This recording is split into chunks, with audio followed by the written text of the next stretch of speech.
મહાનગરપાલિકાની ચૂંટણીમાં ward number 7ના ભાજપના ઉમેદવાર સામે સ્થાનિકોનો ઉગ્ર વિરોધ। ચૂંટણી પહેલા જ વડોદરાના વોર્ડ નંબર 7માં ભાજપની મુશ્કેલીઓ વધી રહી હોય તેવું દેખાઈ રહ્યું છે।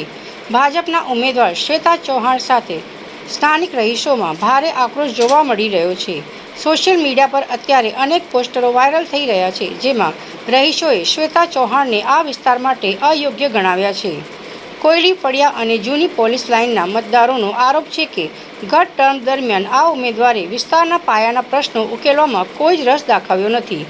પોસ્ટરોમાં એવો પણ સણસણતો ઉલ્લેખ કરવામાં આવી રહ્યો છે કે ઉમેદવાર માત્ર સોશિયલ મીડિયા ઇન્ફ્લુએન્સર બનીને રહી ગયા છે અને જનતાની સેવા કરવાને બદલે સોશિયલ મીડિયામાં વ્યસ્ત રહે છે।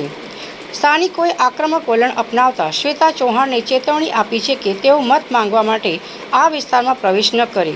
એટલું જ નહીં, રહીશોએ એવી પણ ચીમકી ઉચ્ચારી છે કે જો ભાજપની પેનલમાં અન્ય 3 ઉમેદવારો શ્વેતા ચૌહાણની સાથે આ વિસ્તારમાં આવશે તો તેમણે કઠોર પરિણામો ભોગવવા પડશે।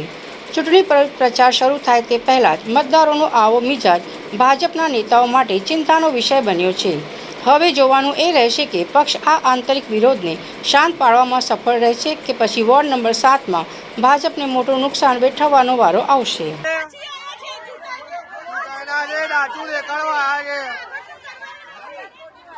ખોટી વાત નહીં, ખાલી મીડિયા પર આવે છે।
जिंदगी भर साथ आपको लोगों का बोलो